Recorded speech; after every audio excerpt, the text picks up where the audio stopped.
Jarrett Stidham will be one Broncos quarterback on the roster, but could there be competition? Sean Payton says so. We'll break it down on today's brand new episode of Locked On Broncos. You are Locked On Broncos, your daily Denver Broncos podcast. Part of the Locked On Podcast Network. Your team every day.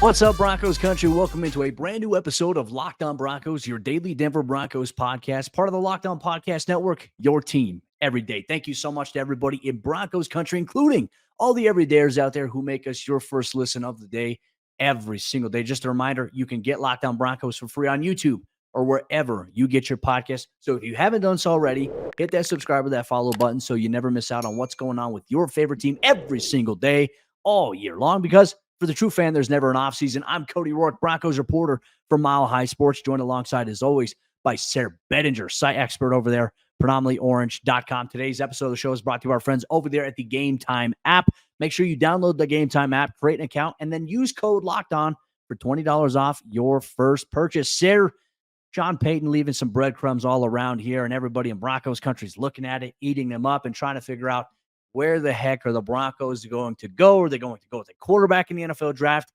One thing we do know is that the Broncos have a quarterback on the roster that will be here in 2024. Will he be the starter, though, is a great question. Jarrett Stidham, he's going to be on the roster, but Sean Payton says he's going to face competition for the starting job. He will, and right now we don't know who that's going to come from. Obviously, with all due respect to him, we don't necessarily expect it from Ben DiNucci, who's currently the only other quarterback on the roster, although the Broncos do like his developmental prospects. But Sean Payton said at the annual NFL League meeting that he doesn't believe we have seen Jarrett Stidham's ceiling just yet. And yes, he's going to be competing for this starting job here, but who he's competing with remains a mystery. And right now, I think he's competing against just the field, Cody. So there's a lot of people who are kind of saying, well, I don't love the idea of Jarrett Stidham being the starting quarterback here for 2024 for the Denver Broncos. But we know that he's a player that this front office and this coaching staff in particular, they believe in, dating back to around a year ago at this time. It might even have been at the annual NFL meetings that Sean Payton kind of declared that Jarrett Stidham was quietly an important signing for the team. Gets a 2-year deal, gets an opportunity to start late in the season. He's kind of fascinating at this point, right? Because he hasn't started many games over 4 years in the NFL. And now we're kind of going into this year, no matter who the starting quarterback is for the Broncos, if it's Stidham or somebody else, you're taking a pretty big risk with whatever player it is. Well, I think that's where the conversation goes is to like, okay, where's Denver at? Look, in yesterday's episode of Locked On Broncos, in case any of you missed it, make sure you go back and check it out. There are, the Broncos could be interested in moving up from 12th, maybe into the top 5. There's a possibility. Sean Payton called it realistic. We broke that down on yesterday's episode of the show. But I think when you look at where Jarrett Stidham is at, and you look at this, Sean Payton also said something along the lines that they're a place that other quarterbacks would want to come to. And part of me is wondering, okay, well, hey, who are those other quarterbacks? Well, Sayre, if you take a look at the free agency market on available quarterbacks right now, I'm telling you what, you might want to get a vomit bag there because it doesn't inspire a lot of confidence when I read off these names. Okay, so here's who's available, Broncos country. Ryan Tannehill. You already saw my reaction on another episode of the show. Don't think that's a great option at all for Denver. Brian Hoyer, Nate Sudfeld, Blaine Gabbert, Carson Wentz, AJ McCarron, Trevor Siemian. Really, those are the top names. Then there's some younger guys like Felipe Franks. But Sayre, none of these guys right now, if you look in terms of quarterback competition, if there's any veterans that are available, maybe wanting to come to Denver, I look at these names and I'm like, it's not a competition. I would much rather roll with a guy like Jarrett Stidham than any of the names that I just mentioned down below. Yeah, and I saw an article over the weekend from our good friend Mike Kliss as well, Cody, who mentioned some trade candidate possibilities, guys like Zach Wilson, Bailey Zappi, and others of the like, maybe Trey Lance with the Cowboys as well. Look, there's not a lot of inspiring confidence there. I mean, it just isn't. I mean, Zappi kind of has the most, I guess, good out there right now, and he did well against the Broncos last season, actually, kind of upended their playoff chances there late in the year. So I'd be intrigued by, any of the younger guys the Broncos could bring in terms of like, the Trey Lance, the Zach Wilson, like those are guys who are recently drafted very high. So I think if you get them with Sean Payton, Davis Webb, the brain trust the Broncos have offensively at the quarterback position. That would at least be interesting, right? To get their talent in with that coaching. That's kind of what I've been saying all offseason that I want to see from the Broncos. Like, if we are trying to rebuild or reload or reset or recharge, whatever you want to call it, Cody, I think if you're doing that, get the young guys with the best talent in with your coaching staff and see what can happen. There's very little risk involved with the potential reward there, especially at QB. I think with a guy like Zach Wilson, Trey Lance, those type of players, that would at least be intriguing to me. If it's only for a year, or if it's only for a period of time, or if it's only to compete for a starting job, like that would actually be something that you could maybe say, okay, let's see what happens in training camp. Let's see what happens in the preseason. Somebody like Ryan Tannehill at this stage of his career, it's almost like a redo of it's like deja vu of the Broncos going after Joe Flacco back in 2019. Maybe even Mark Sanchez for that training camp competition when he, Paxton Lynch, and Trevor Siemian at that standpoint. I feel like at this point, those guys' potential realm as a starter has kind of passed them by. And if you were to bring them to Denver, it doesn't make the Broncos better. It doesn't give them any long-term solace. Whereas you have a guy like Jarrett Stidham who, okay, may or may not be a starter in the National Football League, but you have, I think, a little bit more of an idea that this is a guy who's still developing, as Sean said, as you alluded to earlier, said that they don't believe that they've seen his ceiling just yet, right? And so that opens up possibility. But why go older when you can go with the younger and try to build around somebody young? And that's where I think that we all look at the NFL draft. That's probably going to be the emphasis for the Broncos. Quarterback, quarterback, quarterback. They may trade up. They may stay pat at pick number 12. I'm just at this point, I would much rather see Jarrett Stidham compete with a rookie quarterback. And I even think we got to ask the question, if the Denver drafts a rookie, I mean, if you think that he's going to be your guy of the future, why not start him right away in year one? I think that's another question we can ask here. Yeah, and I think Sean Payton said at the annual NFL meetings, try saying that 5 times fast, by the way. He said that, hey, it would take a great player to make that worthwhile to have a young quarterback sitting in his first year on the job, because really you learn by doing. And I think that you have to have a good player in front to be able to say, well, let's, let Patrick Mahomes sit for a year, right? Alex Smith, he was a good player. And I think people kind of underrate his that Chiefs team was kind of a thorn in the Broncos side there, even though Alex Smith was slightly underwhelming by comparison to the guy who's throwing 55 touchdowns in Denver. He was a good player at the time and a good, he was kind of a good game manager for Andy Reid. But while he was a good player and it afforded the Chiefs to let Mahomes sit for a year, it has to be the right situation for that. It has to be we've got Drew Brees, so we can sit Phillip Rivers. We've got Brett Favre, so we can sit Aaron Rodgers. Those types of scenarios, do the Broncos have that right now? Is it even possible for them to have that? I don't even think Ryan Tannehill, who's the veteran of that group that we just mentioned, I don't even think he really offers you that opportunity to say, hey, we can afford to let this guy sit. I don't think there's any way. If the Broncos drop the first round QB, I don't see any way that guy's sitting in his rookie season.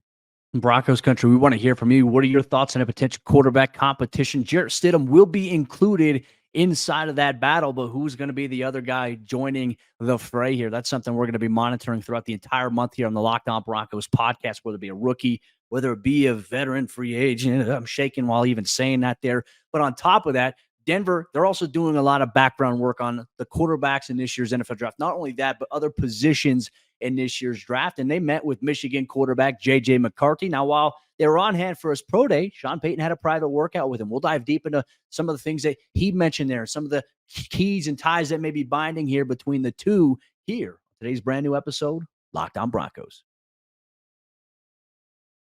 Today's Locked On Broncos podcast is brought to you by our friends over there at FanDuel Sportsbook. And as you all know, FanDuel is America's #1 sportsbook. The month of March pushes on here. And you know what that means? It means there's a lot of madness going on in the college basketball world. As we've already seen, your bracket may have been busted on day 1 or day 2, but there's still games that are being played, and you still have an opportunity to win with FanDuel. So say goodbye to busted brackets, because FanDuel lets you bet on every game of the tournament as they dwindle down and build toward the national championship, where they will cut down the nets. And whether you're betting on a big upset or a 1 seed, it's time to go dancing on America's #1 sportsbook. And right now, new customers get $200 in bonus bets if your first $5 bet wins. That's $200 to use on point spreads, money lines. You can even pick who's going to win it all. And all you have to do is just visit FanDuel.com/lockedon. Once again, that's FanDuel.com YouTube.com/lockedon and bet on college hoops until they cut down the nets.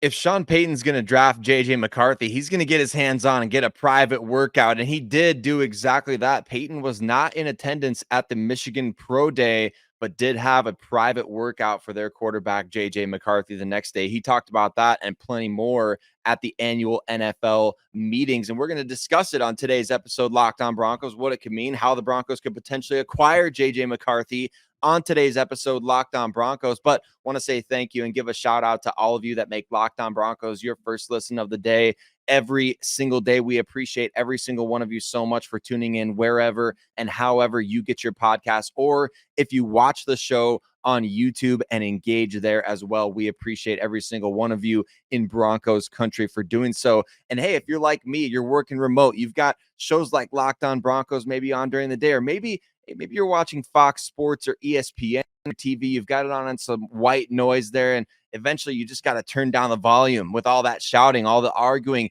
You know what you can do? You can make the switch to Locked On Sports today. It's a free 24/7 sports streaming channel program just for you every day to bring you the biggest stories without all the screaming, no arguing. Locked On Sports today brings you can't miss analysis, opinions, and news, and it's streaming 24/7 on YouTube or the free Amazon Fire TV channels app, part of the Locked On Podcast Network, your team every day. Cody, JJ McCarthy may soon be part of the team that we cover every single day here at Locked On Broncos. It's possible that JJ McCarthy is the franchise QB Sean Payton covets at the position. If he's going to make that selection, Cody, I think it's understandable that he would want to dictate a pro day workout of his own for JJ McCarthy. Payton was not in attendance at the Michigan Pro Day, although we know George Payton, the general manager, he was there. Zach Strief, the offensive line coach, he was there. Sean Payton's getting his hands on in a unique way. Why do you think that's important for Payton to have his own particular workout for JJ McCarthy as opposed to just showing up and watching the pro day? Well, I feel like you get a little bit of a glimpse of what it may be like coaching him. Now, obviously, you're seeing JJ make all these throws against air. And look, I know every year on Twitter, we always see like the rollout, spin backwards, and then toss across your body downfield. And it was like, oh my God, what a throw. Draft this guy. Like we saw that with Zach Wilson, and we all kind of bought into the hype there. But throws on air are so different. But there are things that you do from an operations standpoint. Okay, hey, how do you throw the deep ball? Can you throw the NFL out? Can you throw across the middle of the field? And is your placement where it's at? So Sean Payton, even though he was not there in attendance, he watched every single throw that JJ McCarthy did at his pro day. And then the next day at the private workout, Sean said that he came out and he made JJ do all those throws over once again. So now you're maybe getting a little bit of insight. Maybe even Sean in that private workout can add a little bit of a wrinkle to it. I've seen Sean coach, and I've seen him teach, and I've seen him work with quarterbacks. And contrary to how things ended with Russell Wilson, how things went down the end stretch there with Jarrett Stidham when he got those 2 games in there, Sean is a great teacher. He is a very, very good instrumental visual teacher. He paints it out like, look, there's no whiteboard out there on the field. But what he does is he stops and he visualizes himself. Like he'll make hand gestures and he'll say, we want to hit this landmark right here at 15, 25 yards. This is why. And this is, it's instrumental. Like quarterback, your eyes are here. This is what you're looking at. And then he's also talking to the receivers. This is why our landmark needs to be at attacking this angle exactly at this yard marker there to give you an advantage there. And so he's very, very descriptive with how he teaches. And I think that's something you don't necessarily get to see, right? Like fans don't get to see that. You don't get to witness that on TV. But you get to see that, like if you attend practice, you get to watch Sean stop and talk and do those things. He is a great teacher. I will say that. In my background around being around football, he is one of the best teachers I've heard in terms of talking and how he paints the picture. And so he was able to do that with JJ McCarthy. Now, on top of that, they're also doing this not only with JJ, but they've done this with other prospects, other QB prospects. And Sean even went as far as to say, just so I think everyone doesn't just fixate on JJ, he says, we've also been doing this with other positions as well. So I'm very curious outside of QB, what other guys that they're looking at. But that kind of paints the picture as to maybe what Sean got out of working with JJ. How coachable is he? Is he attentive? Does he listen? And look, I think we also have to make note of what his head coach said. You know, his former head coach at Michigan had said about him as well. Now, the AFC West Division rival with the Los Angeles Chargers, Jim Harbaugh said it was one of the best throw sessions he's ever seen at a pro day in his entire career. So how much of that is just to boost the stock, or how much is there validity to that? I mean, the truth is kind of somewhere in the middle.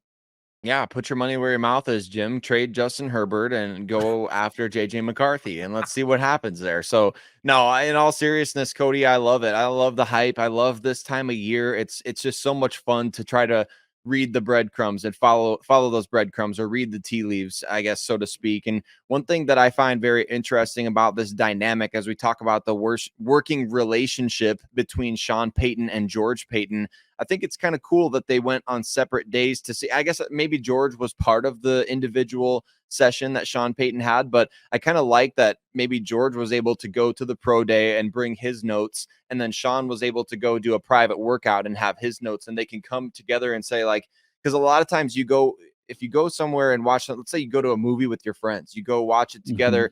I mean, you may kind of try to like talk yourselves into liking it. That was me after the latest Star Wars movie. I was kind of like, this was really good. And the more time has gone on, but you kind of tend to just like agree in the moment of like, oh yeah, that was really good.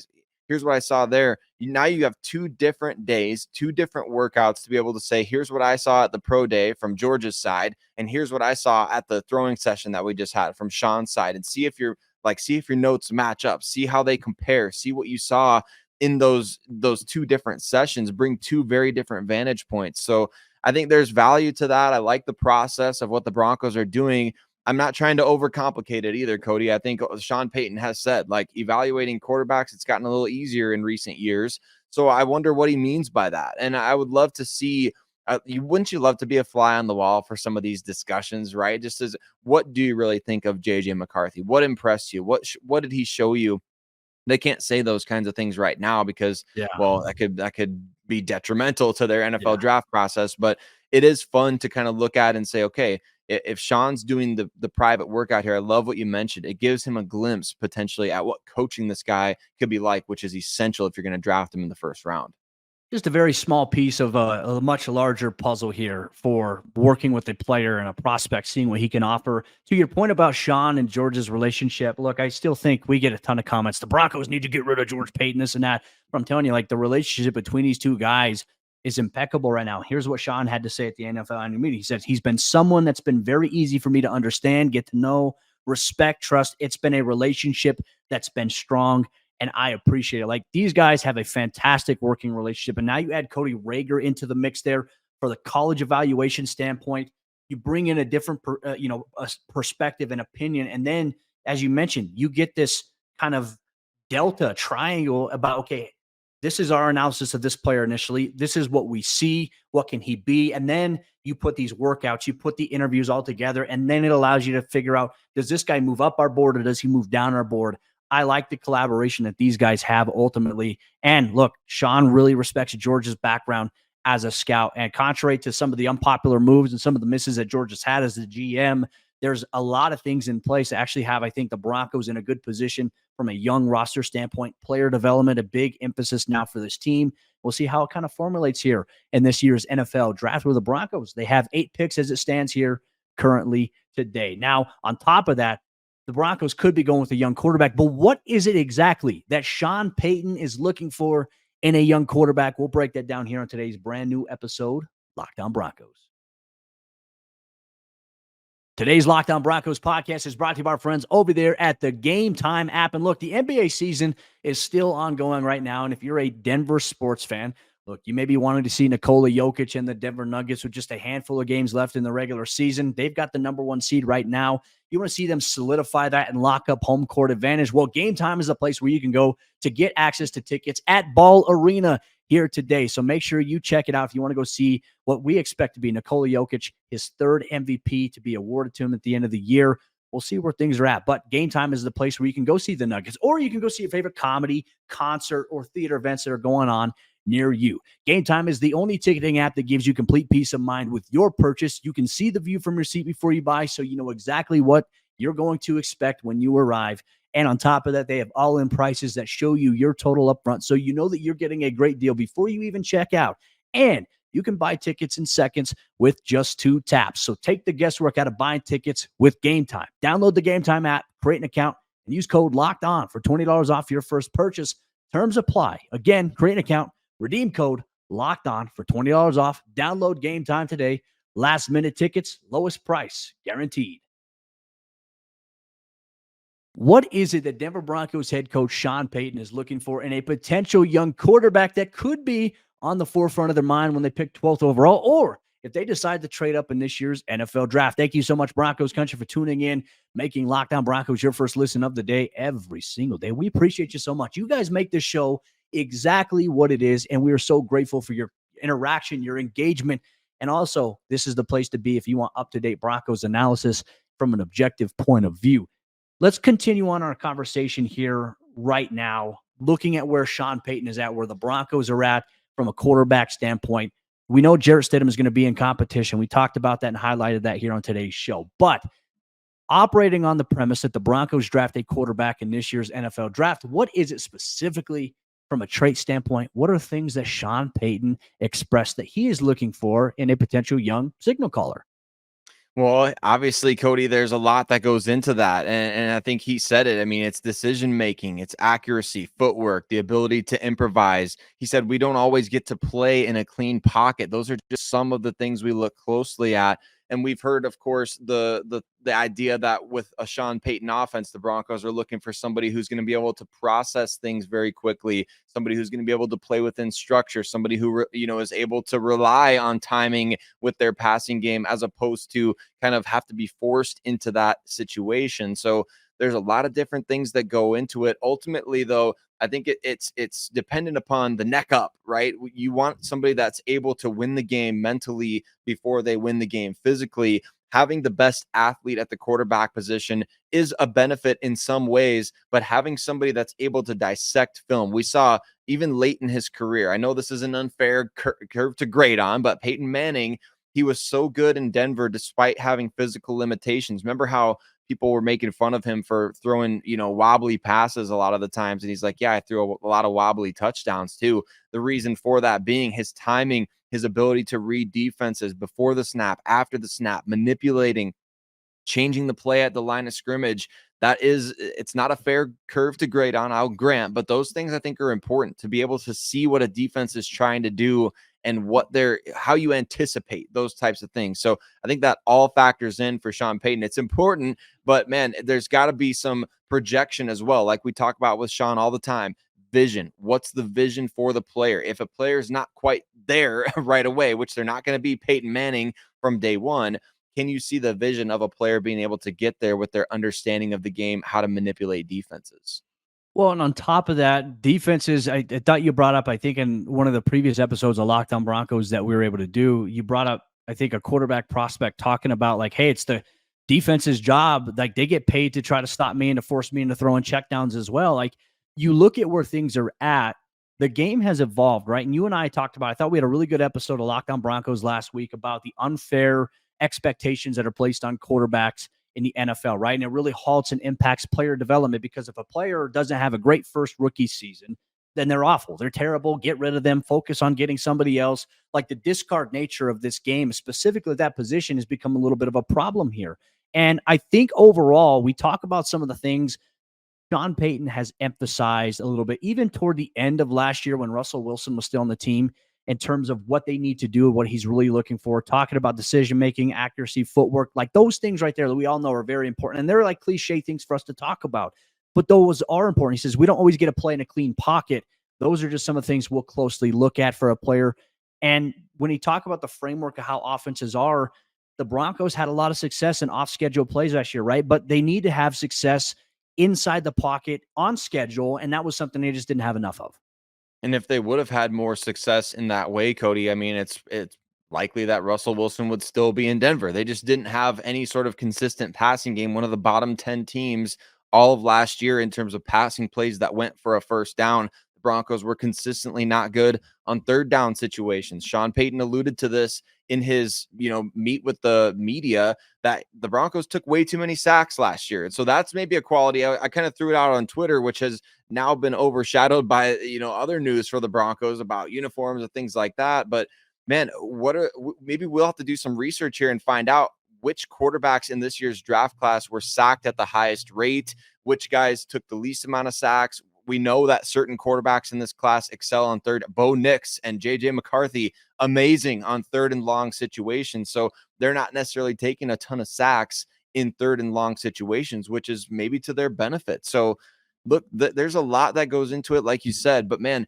I think that the Broncos have the ability in this kind of draft class. We talked about whether or not a quarterback at 12 is going to be a reach. I think the more that time goes on, the more confident I am that Sean Payton and George Payton and Cody Roark and all these guys, that if they draft a quarterback in round 1, whether it's at 12, whether you trade up, whether you trade back, if they draft a quarterback high, that they believe that he has the potential to do all these things, that's something that I can get on board with. And I think Broncos fans have to get on board with it too, because on top of that, you're going to hear different people. Well, I don't like this pick. And you're never going to have like this overall symphony of like, we love this pick by everybody in the fan base. And even like you're going to get it from the media. But I think like that's where us as media, we have to interpret the moves that this team makes, right? And we have to be able to convey that in a way that, okay, we can see maybe why they did it, or we can even question, like, I actually have no idea why they made this move. The fans, they want to know who the long-term option is going to be. They want to have conviction, right? We talk about that. If the Broncos go with a guy, the fans want to be able to find a way to be convinced that that guy is the guy that they see. Now, because Denver doesn't have a great history of doing that, I think it's harder for the fan base to come to grips on that unless it was like a guy, if they were in the top 3 and were able to get maybe one of the top guys that they perceive, right? But even if, let's say, Caleb Williams is the number 1 quarterback off the board, goes to Chicago, the Broncos may not have him as number 1 on their board. And I think that gets lost in the conversation so much about how we evaluate quarterback prospects. We don't know how it's going to work out. You can't project. There's no magic 8 ball that you can shake, say, what is this guy going to provide to my team in the next 4 to 5 years if he is the quarterback in round 1? You have to just take it in stride because, to be honest with you, Sayre, while it is a first-round pick, the expectations are high. You have a window of that 4 to 5 years where it's like, can this guy be that guy eventually? I think Jordan Love is probably the greatest example of, okay, he didn't play as a rookie, didn't play really as a second year, third year. Like, this is a guy who's really played longer into his NFL career, and it's paid off for him. It's not always going to be like that, though, for other quarterback prospects. And more than likely in Denver's situation, a young guy is going to play probably sooner rather than later. And that, I'm glad you brought up Jordan Love, Cody, because he's a perfect example of like, screw what everybody else thinks about the quarterback big boards, or even what our own current quarterback thinks about what we're doing in the draft. Like Brian Gutekunst, Matt LaFleur, they were like, this is a guy that we believe will eventually develop into a franchise QB. We've got a great situation right now, but we can't not have this guy. We have to have him. And that flew in they took a lot of flack for doing that. And it's similar to like what Sean Payton and George Payton could face if they would take, let's say, Bo Nix or Michael Penix Jr. with that 12th overall pick.